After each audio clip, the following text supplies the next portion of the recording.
Outdoors buddies! Today Dustin and I are going to be building a greenhouse out of reclaimed materials.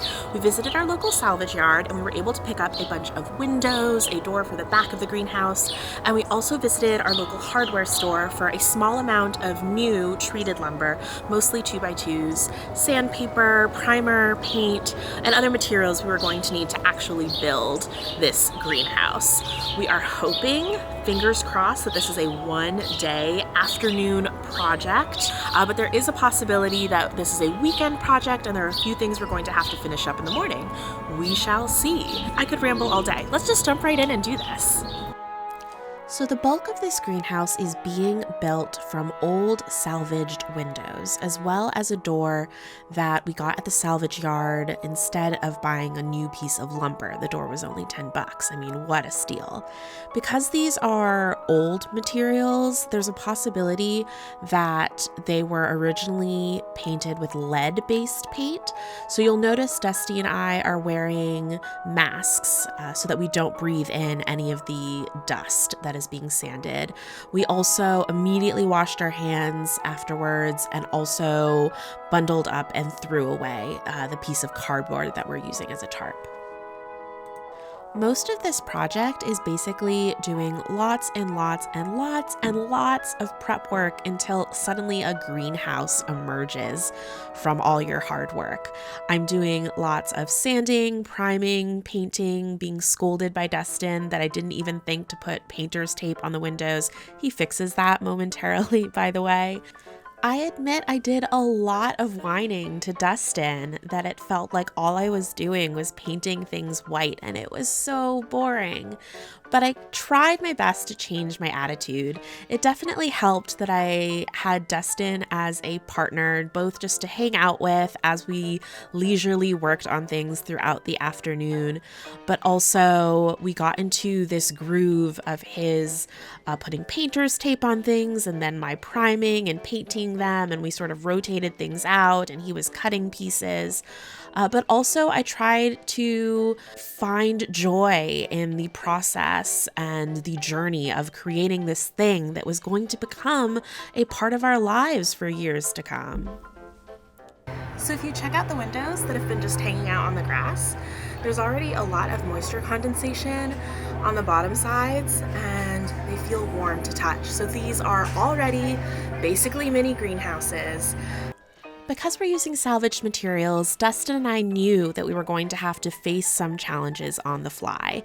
One thing that happened was one of our windows cracked, and we had a sort of panicked moment like, oh no, what do we do now? This is the foundation of our greenhouse. But Dustin just ran out to the hardware store and got some window sealant. We're really going for a rustic, sort of imperfect look for the greenhouse, so I actually think this crack, which was a surprise, is going to add a lot of charm. Another challenge that came up was we couldn't figure out where we were going to put the vent for the greenhouse. That's the purple thing in the background. Dustin realized that because we were using a door for the back of the greenhouse, the wood of the door was actually thin enough that he could use a box cutter in place of a jigsaw. I had my doubts.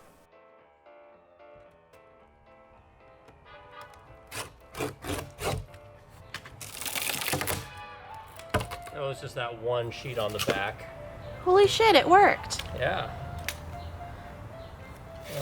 So yeah, we lost a little bit, but otherwise it's... But there was one more challenge, and the most Seattle one yet.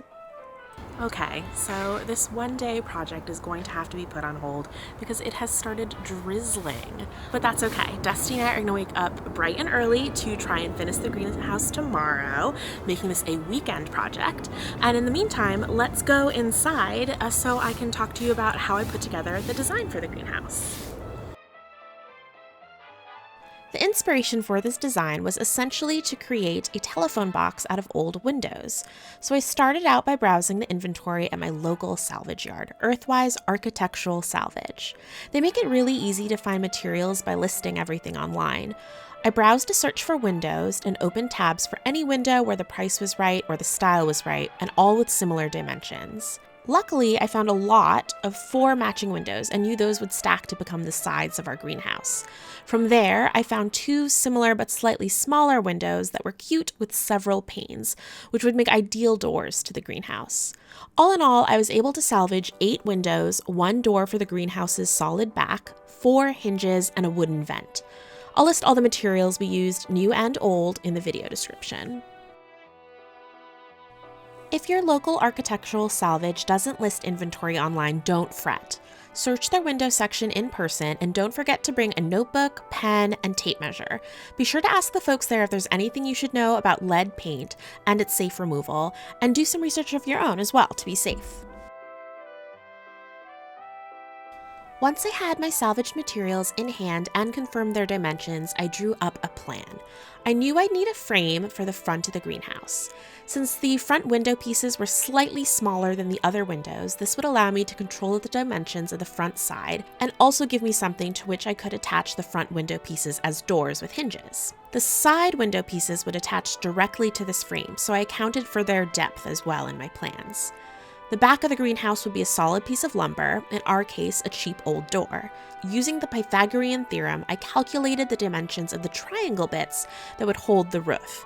A squared plus B squared equals C squared. Thanks, middle school geometry.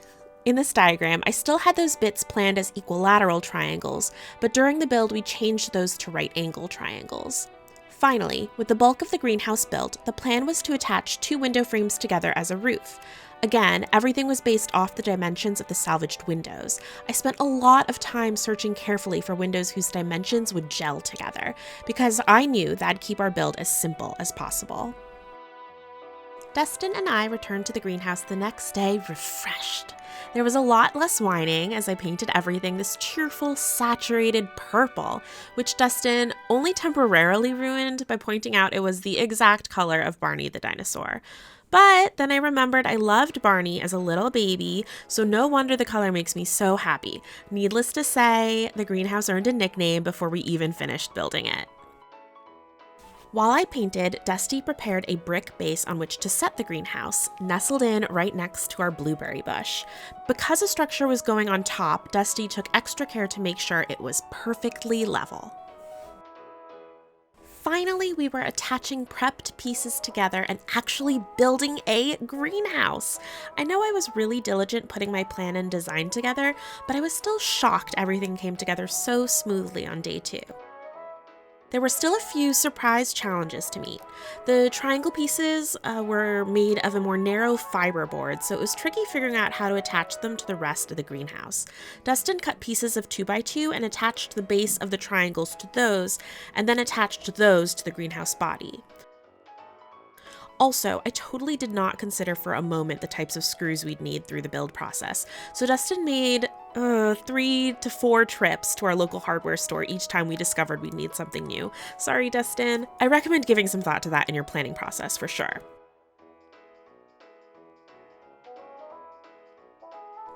But finally, with some shelves added inside the greenhouse, we were ready to load Barney up with plants.